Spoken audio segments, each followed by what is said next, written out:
زمین سے 480 فٹ اونچے 4500 سال پرانے اس پیرامڈ کے اندر ایسا کیا تھا جس کو دیکھنے کے لیے دنیا کے ایکسپرٹ نے ایک روبوٹ کیمرہ پیرامڈ کے اندر بھیجا اور ایک جگہ پر اندر جا کر یہ کیمرہ رک گیا کیونکہ اب اس کے سامنے پتھر کی ایک چٹان تھی۔ ریسرچرز کا ماننا تھا کہ اس پتھر کے پیچھے ضرور کوئی ایسا راز چھپا ہے جو پچھلے 4500 سالوں سے دفن ہے۔ یہ راز ان کو ہر قیمت پر جاننا تھا، اس لیے انہوں نے روبوٹ کے آگے ایک ڈرل مشین لگائی جس نے اس پتھر میں باریک سوراخ کر دیا۔ اب اس چھید کے اندر ایک کیمرہ بھیجا گیا جس نے اس کے اندر ایک ایسا منظر دیکھا جو پچھلے 4500 سالوں سے کسی نے بھی نہیں دیکھا تھا۔ ٹی وی گلزار کے نالجبل فرینڈز، اگر آپ ہمارے چینل پر نئے ہیں تو اس طرح کی ہسٹوریکل ویڈیوز کے لیے چینل کو سبسکرائب کر لیجئے۔ دوستو، ایجپٹ یعنی مصر میں ٹوٹل 138 اونچے پیرامڈز موجود ہیں جنہوں نے پچھلے ہزاروں سالوں سے سینکڑوں ارتھکوئک اور کئی خطرناک طوفان کا سامنا کیا ہے، لیکن ایک بھی ادھر سے ادھر نہیں ہوا ہے۔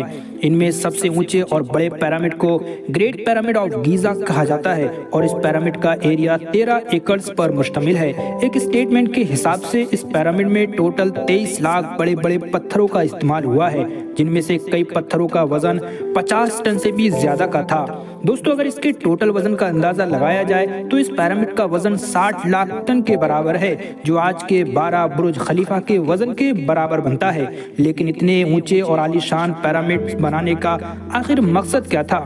ہزاروں سال پہلے جب انسانوں کے پاس کوئی ذرائع بھی موجود نہیں تھے تو ان پیرامڈز کی دیواروں کو کیسے انچ بائی انچ لیول کیا گیا تھا اور کیسے 50 ٹن وزنی پتھروں کو اسکوائر شیپ میں کاٹ کر بغیر کرین کے 480 فٹ اونچائی تک پہنچایا گیا تھا، اور ان کو بنانے میں ایسے کون سے انجینئرز کا ہاتھ تھا جنہوں نے ان پیرامڈز کو ارتھکوئک پروف کے ساتھ ساتھ ان کے تمام کونوں کو ایگزیکٹلی 1.5 ڈگری کے اینگل پہ سیٹ کیا تھا۔ دوستو، چیلنج نمبر 1، کئی صدیوں سے مختلف ریسرچ ٹیم اس پیرامڈز کے کنسٹرکشن ٹیکنک جاننے کے لیے پریشان تھی کہ آخر اس پیرامڈز کے ہر سائڈ بغیر کمپاس کے کیسے سیٹ کیے گئے ہوں گے۔ دوستو، کئی ایکسپرٹس کا ماننا ہے کہ اس ٹائم کے ماہرین نے سب سے پہلے ایسی زمین تلاش کی ہوگی جو لاکھوں ٹن وزنی پتھروں کا وزن اٹھا سکے۔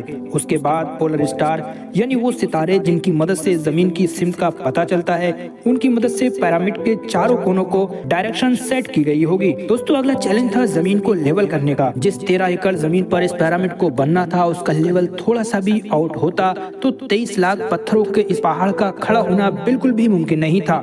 اب اس زمین کو لیول کرنے کے لیے اس ٹائم کے انجینئرز کے پاس آج کی طرح لیول ٹولز تو نہیں تھے۔ دوستو، ایکسپرٹ کا ماننا ہے کہ کنسٹرکشن سائٹ کے چاروں کونوں پر پانی ڈالا گیا ہوگا اور پھر ایک سائٹ کے پانی کے لیول سے دوسرے سائٹ کے پانی کے لیول کو میچ کیا گیا ہوگا۔ دوستو، چیلنج نمبر 3 تھا کنسٹرکشن یعنی تعمیر شروع کرنے کا، جس کے لیے لاکھوں ٹن وزنی اور بڑے بڑے پتھروں کی ضرورت تو تھی، لیکن یہ پتھر کاٹنے کے لیے ان کے پاس آج کی طرح بڑے بڑے گرائنڈر بھی موجود نہیں تھے۔ پھر بھی انہوں نے 50 ٹن وزنی پتھر کاٹ بھی دیے اور ان کو چوکور یا ریکٹینگل شکل میں دے بھی دیا۔ لیکن دوستو، یہ سب کس مشین سے کیا گیا تھا تو یہ بھی جان لیجئے، صرف اور صرف ایک ہی ٹول تھا جس کی مدد سے ان پتھروں کو کاٹا گیا تھا۔ ایکسپرٹ کا ماننا ہے کہ پتھروں کو کاٹنے والی چھینی صرف کاپر سے ہی نہیں بنائی گئی تھی، کیونکہ کاپر نرم ہوتا ہے اور پتھر کو نہیں کاٹ سکتا ہے، اس لیے ایک کیمیکل آرسنک بھی شامل کیا گیا تھا۔ کاپر اور آرسنک سے بنائی جانے والی یہ چھینی لکڑیوں کے ہتھوڑوں سے پتھروں پر ٹھوکی جاتی تھی اور کئی گھنٹوں کی محنت کے بعد بڑے بڑے پتھر شیپ میں لائے جاتے تھے۔ دوستو، چیلنج نمبر 4 تھا ٹرانسفارمیشن یعنی یہ خاص قسم کے پتھر جن کو آج لائم اسٹون کہا جاتا ہے، ان کی کٹائی پیرامڈ گیزا سے 250 کلومیٹر دور ٹورا کے شہر میں ہو رہی تھی۔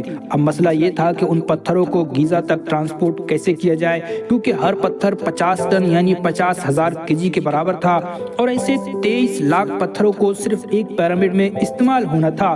اتنا زیادہ وزن اٹھانے کے لیے نہ ہی اس دور میں کوئی جانور کام آ سکتا تھا اور نہ ہی ان کے پاس ٹرک یا ٹرین موجود تھی۔